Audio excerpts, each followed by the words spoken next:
जिसको जिगर की चर्बी हो जाए उसको खुराक क्या लेनी चाहिए? बहुत अच्छा सवाल है आपका। जिगर की चर्बी के अंदर जो इंटरनेशनल रिकमेंडेशन है खुराक के हवाले से, वो सबसे ज़्यादा है कॉफ़ी की, जिसमें आप 6 से 7 कप्स कॉफ़ी पिएं। कॉफ़ी आपका मेटाबॉलिज्म इंक्रीज़ करती है और कुछ लेटेस्ट रिसर्च है जिसके अंदर कॉफ़ी के साथ जिगर की चर्बी को कम होते हुए देखा गया है। दूसरा जो चीज़ है वो पपीता है, पपीते का गूदा, पपीता का इवन बीज भी, और लोग पपीते को बहुत ज़्यादा इस्तेमाल कर रहे हैं जिसमें आपकी जिगर की चर्बी को ये कम कर देता है। इसमें एंटीऑक्सीडेंट्स होते हैं जो जिगर के अंदर जो सोजिश हो रही होती है उसको कम करते हैं। फिर तीसरी चीज़ है हमारी ग्रीन टी।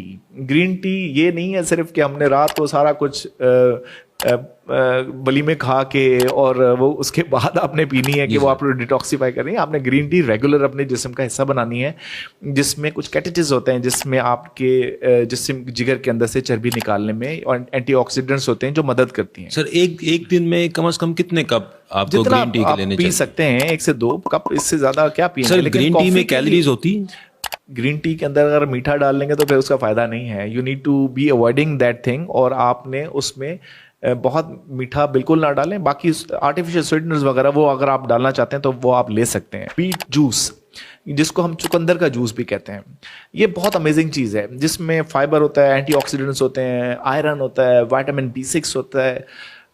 मैं इसको अपनी क्लिनिक में लोगों को खून की कमी का जो शिकार होते हैं उनके लिए भी यूज़ करता हूँ, और उनको कहता हूँ कि आप अगर बीट रूट का जूस, जो चुकंदर का जूस है, वो उसको ग्राइंड करें चुकंदर को, और उसका 1 आउंस रोज़ाना लेना शुरू करें। फिर एक हफ्ता 1 आउंस लें, फिर दूसरे हफ्ते 2 आउंस कर दें, तीसरे हफ्ते 3 आउंस। इस तरीके से आप 8-9 आउंस तक पहुंच सकते हैं दिन में, क्योंकि एक दफ़ा ही अगर 8-9 आउंस से शुरू करेंगे तो फिर आपको मसाइल शुरू होंगे। कुछ चीज़ नई आदत होती है जिस्म को, वो डिफ़िकल्ट होता है। लेकिन अगर आप ये चुकंदर का जूस पीना शुरू करेंगे, इसके साथ में आपके आयरन की कमी और दूसरी कमियां भी दूर होंगी और आपके प्रॉब्लम्स ठीक हो जाएंगे। फिर हल्दी का इस्तेमाल है। हल्दी बहुत अच्छी पेन भी थेरेपी भी है, जिसमें हम दूध के साथ गर्म करके उसके अंदर काली मिर्च डालते हैं, जिसके साथ जब वो गर्म होके उसमें एक ख़ास एलिमेंट होता है जिसको हम क्यूकरमिन कहते हैं। काली मिर्च के बगैर हल्दी नहीं खाना। काली मिर्च अगर डल गई हल्दी को, वो एक्टिवेट कर देती है, और उसके साथ में जिस्म के दर्द, हड्डियों के दर्द, कमर के दर्द, इवन हल्दी जो है वो हमारे जो IBD के पेशेंट्स होते हैं, जो अल्सरेटिव कोलाइटिस के पेशेंट्स होते हैं, उनके अंदर भी बहुत कारगर है, उसमें रिसर्च है। इसी तरीके से जिगर की चर्बी के लिए भी बहुत अच्छा कारगर चीज़ है जिसमें आप इसको इस्तेमाल कर सकते हैं।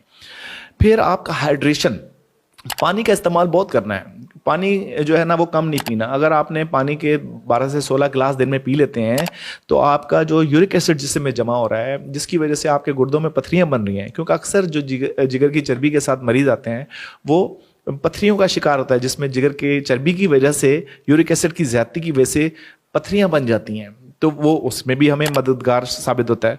फिर ग्रीन वेजिटेबल्स का इस्तेमाल, हरी सब्जियां, ताज़ी सब्जियां, पालक, साग, ये बहुत अच्छा है। ये आपको इसको बिल्कुल इस्तेमाल करनी चाहिए। नॉर्मली हम खाने में ये चीज़ें नहीं खाते।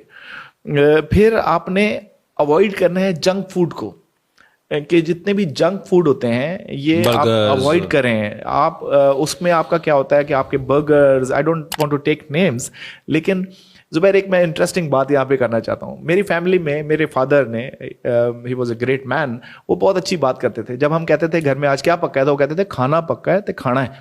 ठीक है, ठीक है। तो वो खाना ज़रूर जो है, जो पकता था वही खाता था। आज के बच्चे को हम वो टेस्ट ही नहीं डेवलप कर पा रहे हैं। सर वो खाना अब तो लोगों ने घर में जो घर का खाना वो तो छोड़ ही दिया, मार्केट से वो टेस्ट ही नहीं डेवलप कर पा रहे। हमें, हमारे बच्चे को नहीं पता कि टिंडे का टेस्ट क्या है। हमारे बच्चे को साग का टेस्ट नहीं अच्छा लगता। क्यों? क्योंकि वो आर्टिफिशियली MSD खा रहा है।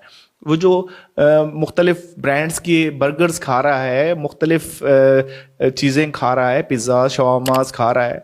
शवारमास के तो मैं बहुत खिलाफ हूँ। शवारमास तो सारी मरी हुई मुर्गियों के, इतना सस्ता शवारमा बन नहीं सकता अगर तुम घर में भी बनाओ। 8-9 रुपए के किलो टोलिंडर मार्केट में जो मरी हुई मुर्गी मिल रही होती है, उसके साथ शवारमा मिल रहा होता है। तो बहरहाल मैसेज यही है कि घर का पक्का साफ खाना, उबला हुआ पानी इस्तेमाल करें, फ्रेश जूसेस, फ्रेश सब्जियां इस्तेमाल करें, पानी का ज़्यादा इस्तेमाल करें, रोज़ का रोज़ा